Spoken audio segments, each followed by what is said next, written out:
Red and white colored epoxy resins with a viscosity of 100 Pascal seconds are mixed in a mixer. Successive mixing elements are installed, rotating through 90 degrees, so that inhomogeneities are equalized over the entire pipe cross-section. The mixer contents are left to harden.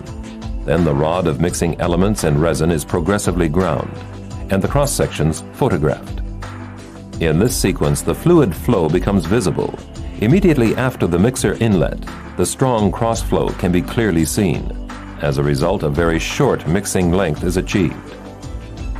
Homogeneity after the first mixing element.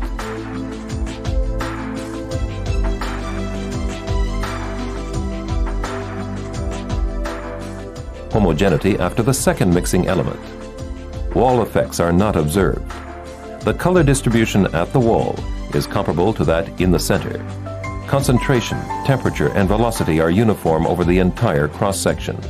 The increasing homogeneity is shown by the cross-sectional cuts taken after 4, 5, 6, and 7 mixing elements. After the 8th mixing element, the two high viscosity components are practically homogeneously mixed.